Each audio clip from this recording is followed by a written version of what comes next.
I'm not telling this story because I want forgiveness. Nothing anyone says can undo the things I did back then. And honestly, I stopped asking for redemption a long time ago. Some people spend their lives pretending they were victims of circumstance. I won't insult you with that excuse. I made my choices, and for nearly a year, those choices made me a predator. This happened in 2004, when I was 24 years old and living out of a beat-up blue Chevy Cavalier somewhere in western Pennsylvania. I'd already burned every bridge worth crossing. My mother hadn't spoken to me in over a year after I stole jewelry from her dresser. My older brother had thrown me through his apartment door when he caught me trying to pawn his guitar. Even the people I ran with had started keeping their distance because I'd become unpredictable. Back then, I survived however I could, mostly through theft, but not smash-and-grab robbery. That was messy, too many variables. I preferred something cleaner, a system. I'd drive through isolated towns, places with one diner, one gas station, and houses spaced so far apart that screams disappeared into open land. I'd spend the afternoons scouting, watching, looking for elderly couples, not just old people. They had to seem vulnerable, slow, passive, the kind of people who'd panic before they fought. Then, after dark, I'd knock on their door looking frantic and desperate. My usual story was simple. My wife's pregnant, she's in labor, my car broke down the road, and I need to use your phone. It worked almost every time. People that age came from a generation where helping strangers was instinct. Once they let me in, I'd pull a knife, tie them up with zip ties, and take whatever cash, jewelry, or valuables I could carry.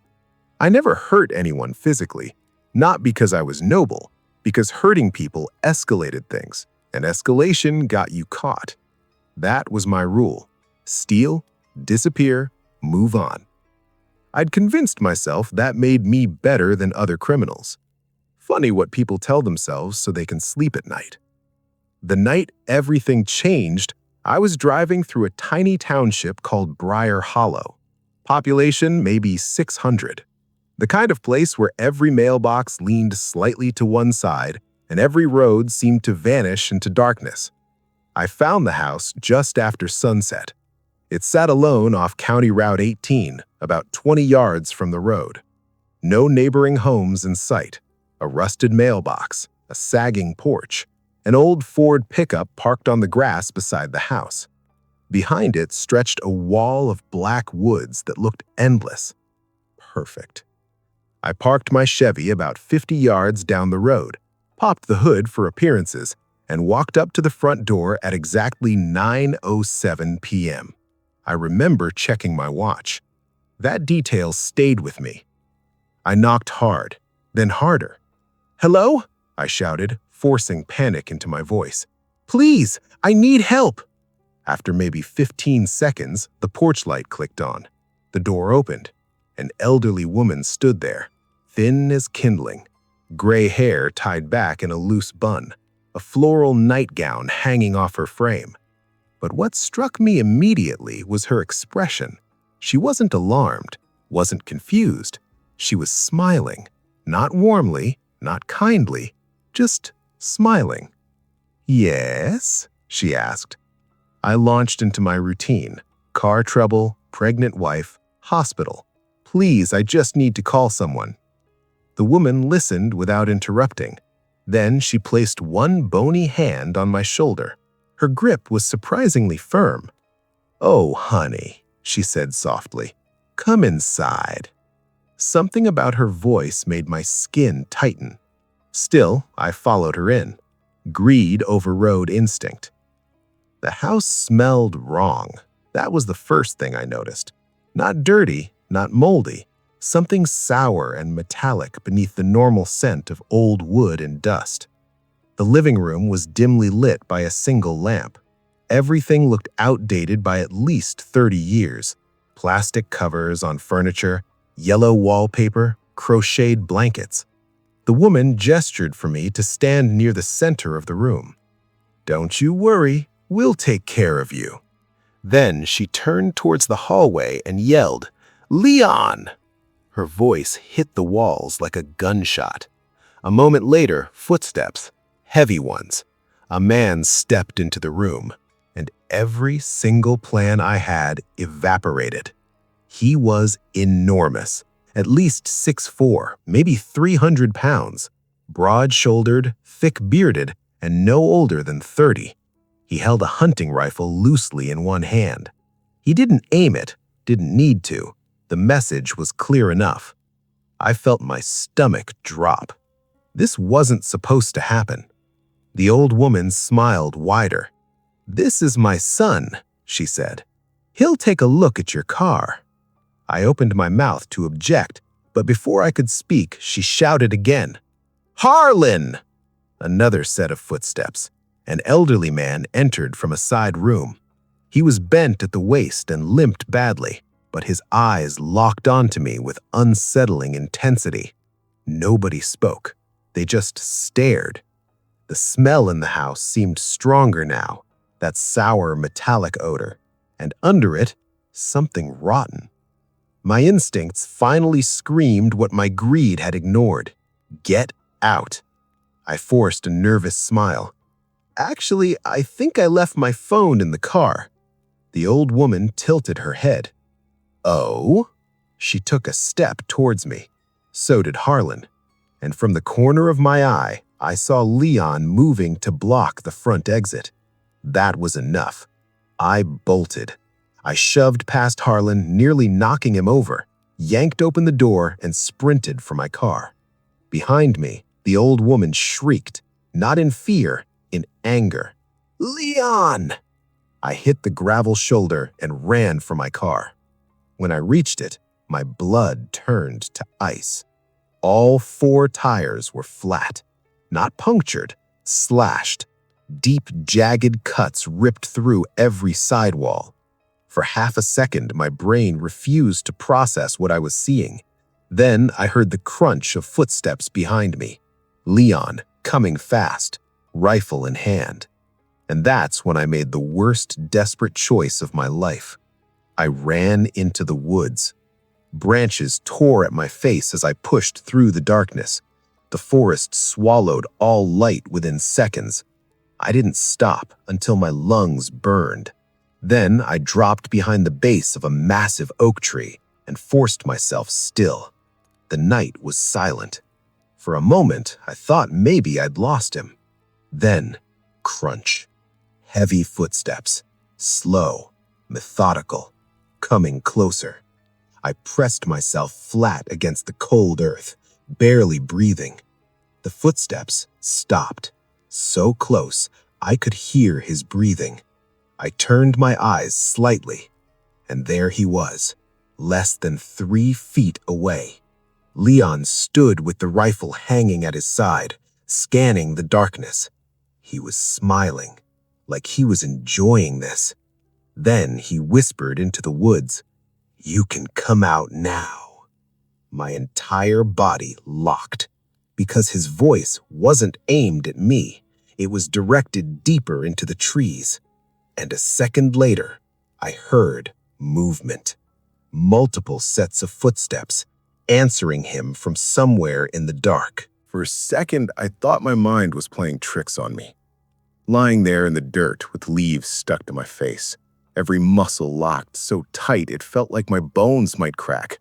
I listened as those footsteps moved through the darkness. Not one set, at least 3, maybe 4, and they were coming from deeper in the woods, moving toward Leon. That was when I understood something that made my stomach turn cold. This wasn't some isolated family living out in the middle of nowhere. Whatever was happening here had been happening for a long time, and there were more of them. Leon shifted his weight and spoke again, louder this time. "He ran this way." A woman's voice answered from somewhere to my right. Then he's still here. Not the old woman from the house. Someone younger, calm, almost amused. Another voice followed, male, low and rough. "He ain't getting far." I clenched my jaw so hard it hurt. Every instinct screamed at me to run, but I knew the second I moved they'd hear me. So I stayed there, face pressed into wet earth, listening to them organize my hunt like it was routine, like they'd done this before. Leon stepped forward. His boot landed inches from my hand. If he looked down, even slightly, he'd see me. I held my breath. Seconds stretched into years. Then, from somewhere near the house, a loud whistle cut through the trees. Sharp, 2 quick bursts. Leon stopped. The voices went silent. Then, the older woman's voice drifted faintly through the woods. "Bring him back if you find him." Leon cursed under his breath. He turned and moved deeper into the forest with the others. Not toward the road, away from it. Their footsteps gradually faded. I stayed frozen for what felt like forever. Probably 10 minutes, maybe more. Long enough for my arms to go numb. When I was sure they were gone, I slowly pushed myself upright. My entire body trembled. I needed to get out. Fast. I crept back toward the road as quietly as I could. Every snapped twig I flinched. Every shifting shadow looked human. Eventually, through the trees, I saw the faint outline of my Chevy, and beyond it, the yellow glow from the house windows. I crouched low and studied the property. The front porch was empty, but through the living room window, I could see the old woman standing perfectly still, watching the road, watching for me. The smile was gone. Now her face looked blank, patient, like she knew I'd have to come back eventually. I considered abandoning the car and running down the road on foot, but Briar Hollow was miles from the nearest gas station. I'd never make it before they caught up. Then an idea hit me. Stupid, risky, probably suicidal, but it was the only shot I had. I crawled to the passenger side of my car and eased the door open. The tires were shredded, but the road sloped downhill for almost half a mile toward town. If I could get enough momentum, I might coast far enough to escape. Keeping low, I slipped inside and carefully shifted into neutral. Then I released the parking brake. For one terrible second, nothing happened. Then the car began to roll, slowly at first, then faster. The grinding sound of ruined tires against pavement was deafening. Inside the house, movement exploded. The old woman lunged from the window. The front door flew open. I saw Harlan stumble onto the porch yelling. Then Leon appeared around the side of the house, rifle raised. The first shot shattered my rear windshield. Glass sprayed across the back seat. I ducked instinctively. The car picked up speed. Another shot rang out. This one punched through the trunk with a metallic crack. But gravity was on my side now. The Chevy lurched downhill, sparks flying beneath it.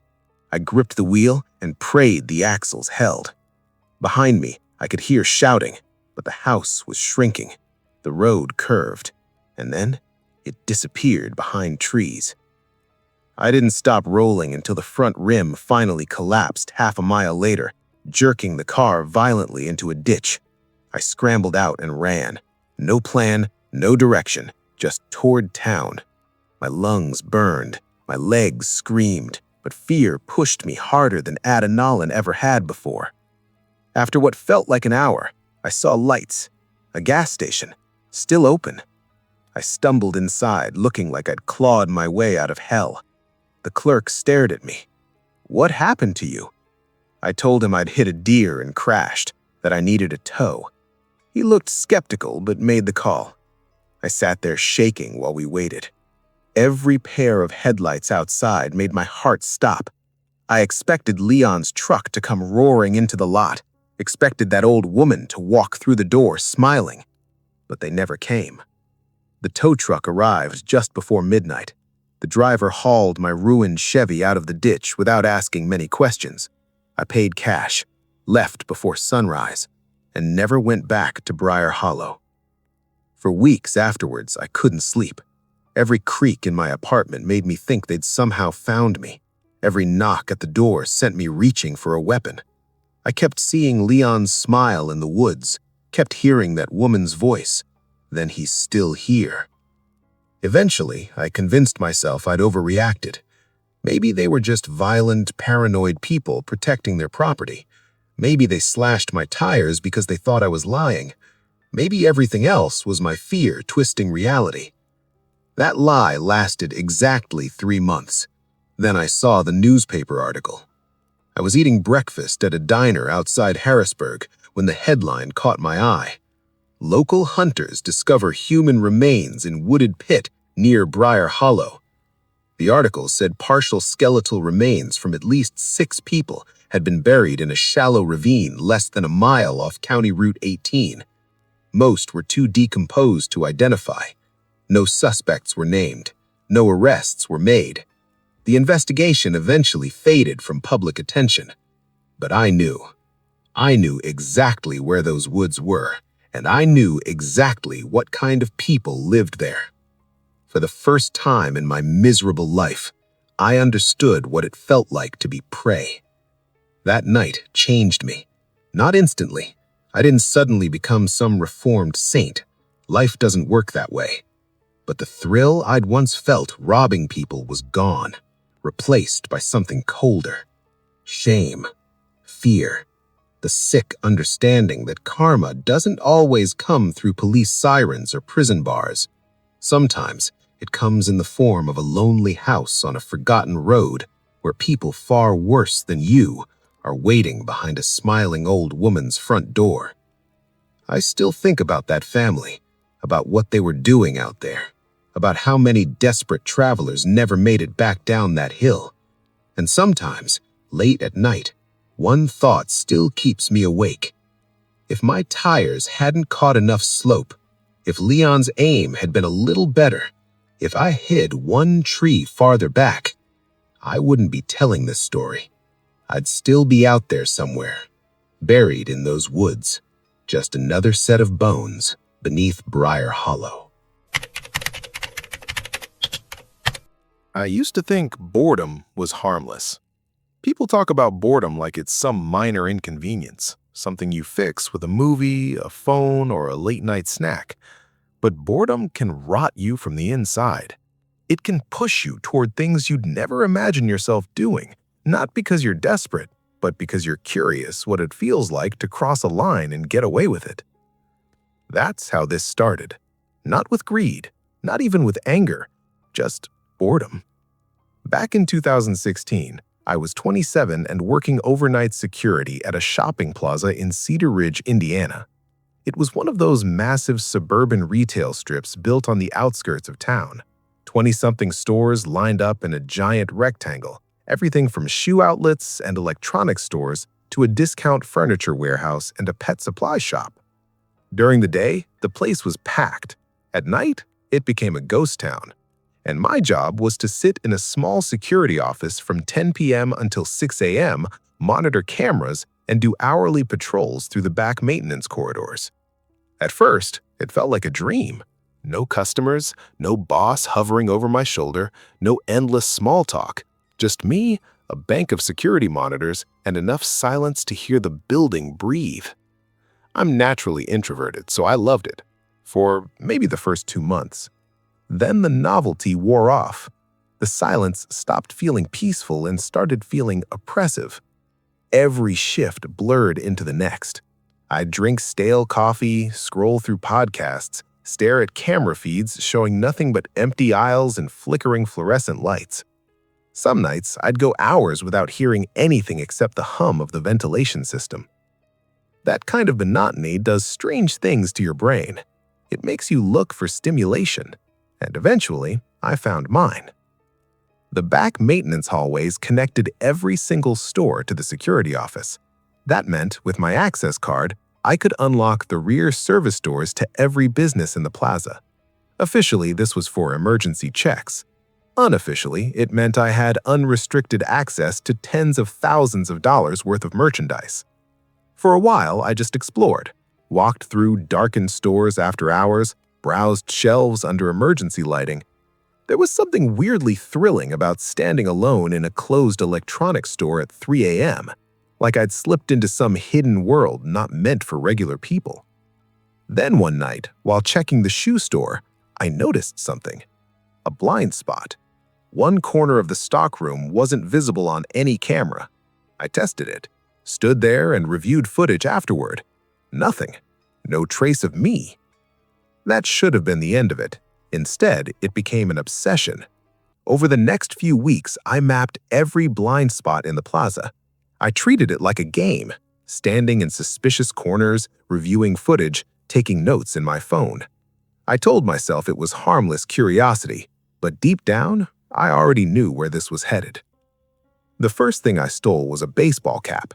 Cheap, forgettable. I tucked it into an empty cardboard box, left it outside the rear maintenance exit, and picked it up after my shift. No alarms, no questions, no consequences. That was all it took. Soon it escalated. A hoodie from the sporting goods store, wireless earbuds from electronics, sneakers, watches. Nothing massive enough to trigger inventory panic, just enough to satisfy that itch.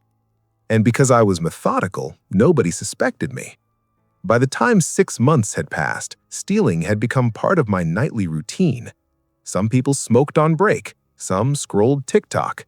I shoplifted from locked stores I was paid to protect. I'd convinced myself I was too smart to get caught. Then came the laughter. It was a Tuesday, early November, cold enough that frost coated the outer glass doors by midnight. Around 2:30 a.m., I was doing my usual patrol through the back corridor when I heard it. Children laughing. At first, I thought the sound came from outside, maybe kids screwing around in the parking lot. But then it came again, closer, inside the plaza. High-pitched giggling echoing through the maintenance hall. I froze. The plaza was sealed. No customers, no employees, no one should be there. I pulled my flashlight from my belt and followed the sound. It led me to Unit 14, a clothing store called Dreadline.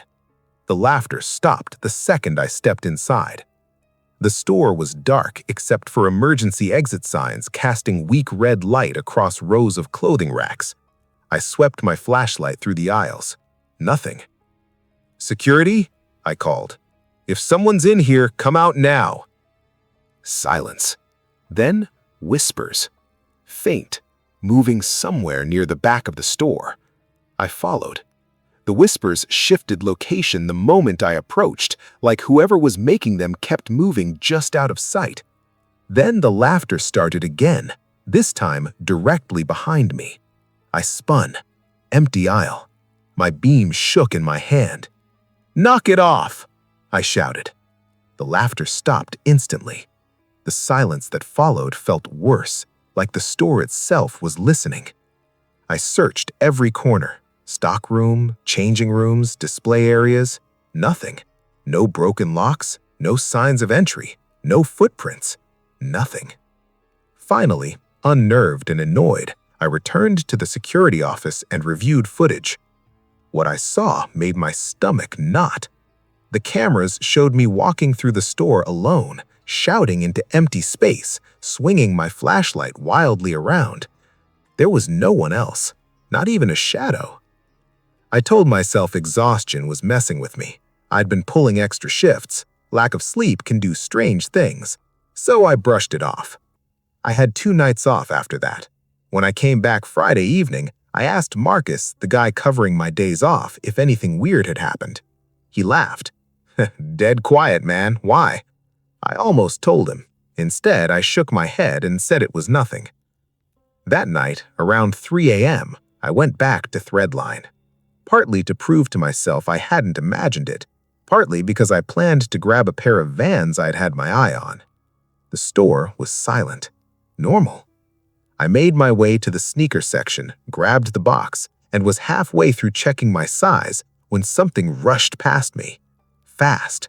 Close enough to stir the air beside my face. I nearly dropped the box. "Who's there?" No response. Then, giggles. From 3 aisles over. I ran toward the sound, flashlight beam cutting through darkness. And there at the far end of the aisle stood a child. At least I thought it was a child. Small, thin, completely still, its face hidden in shadow. It lifted one hand and waved. Every hair on my body stood straight up.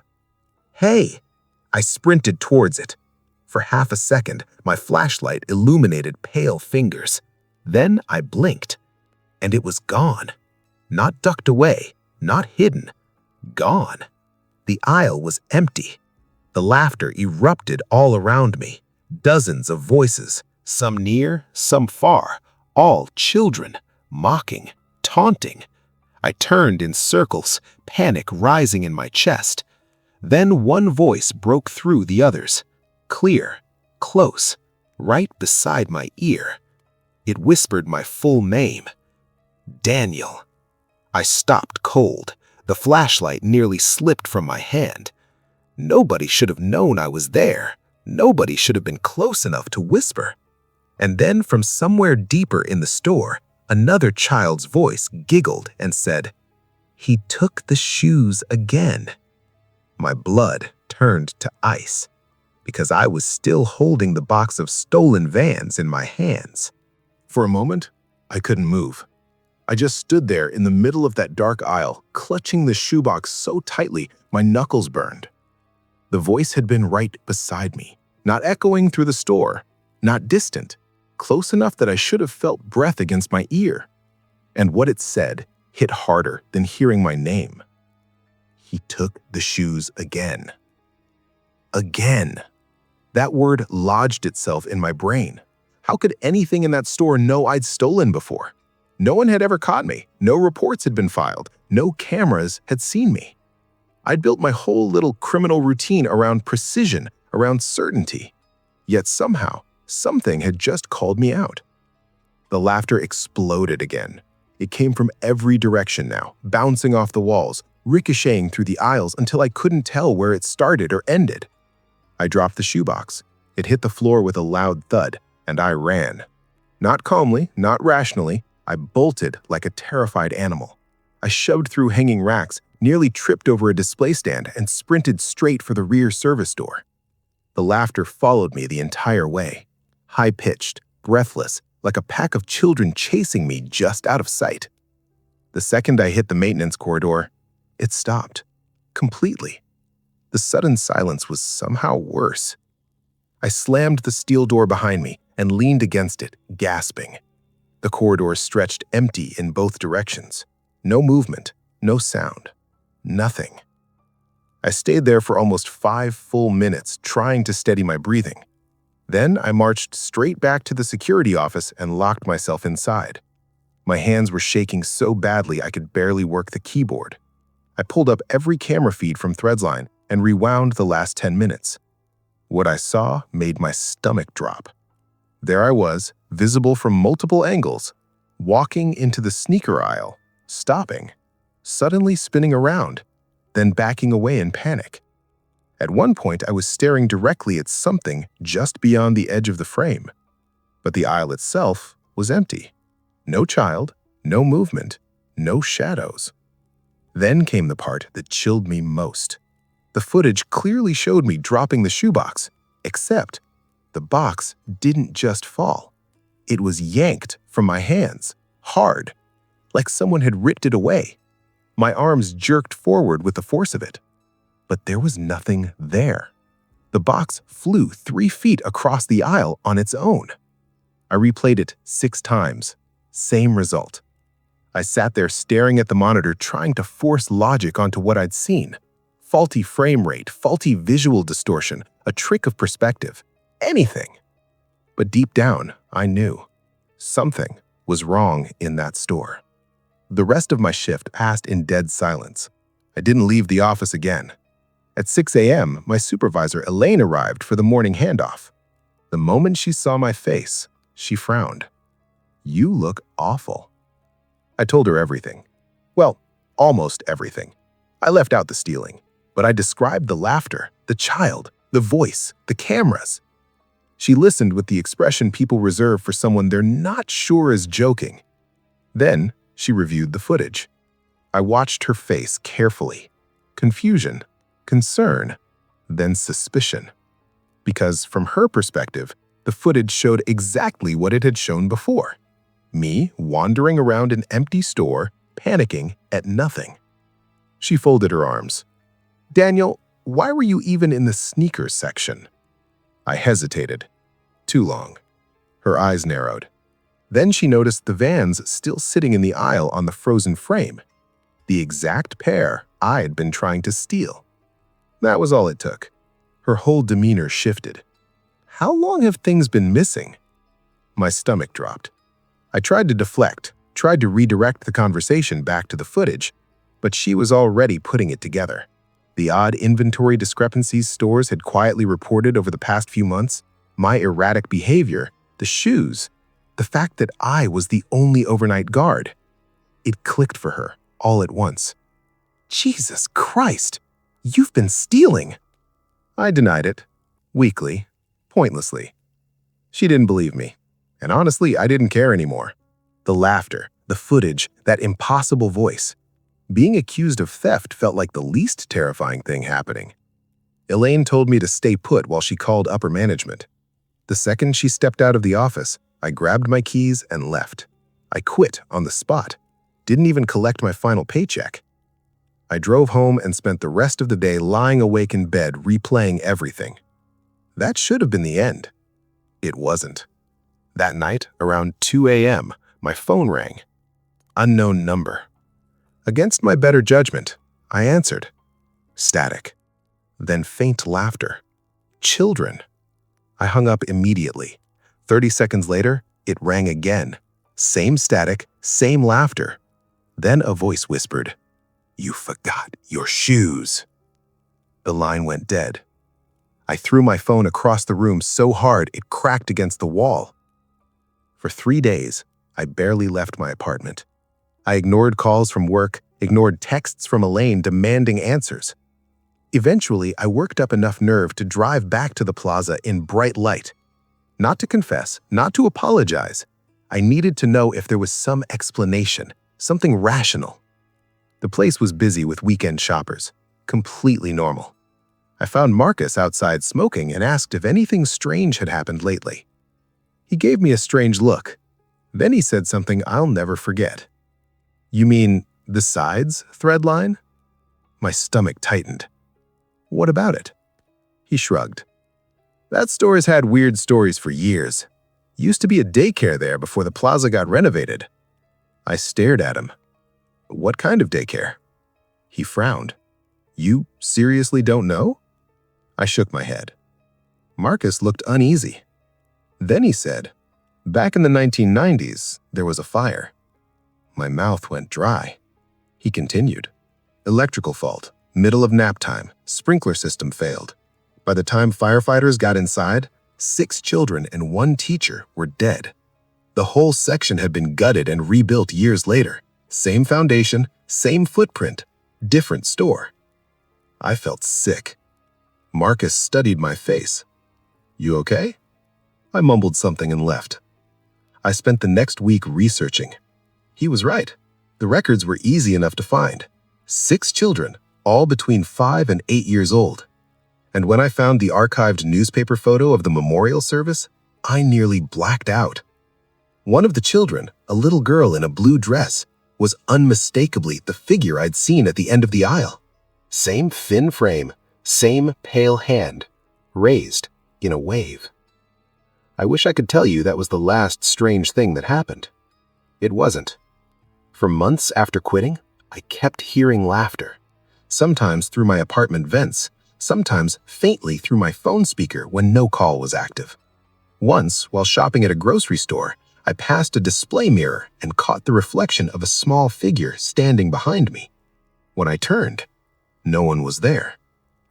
It stopped eventually, or maybe I just stopped noticing. That was 10 years ago. I've never stolen another thing. Not because I became a better person overnight, but because every time I've been tempted, I hear that voice again. Soft, mocking, right beside my ear. He took the shoes again. Sometimes I wonder if those kids were angry because I was stealing, or because I was trespassing in the place where they died. Maybe they wanted to scare me. Maybe they wanted justice. Or maybe they were simply still there, replaying whatever trapped them in that darkness. All I know is this. People think ghosts haunt old houses, abandoned hospitals, forgotten cemeteries. But if you ask me, sometimes they haunt brightly lit stores in suburban strip malls, waiting patiently between the aisles, watching, laughing, and keeping track of every single thing you take.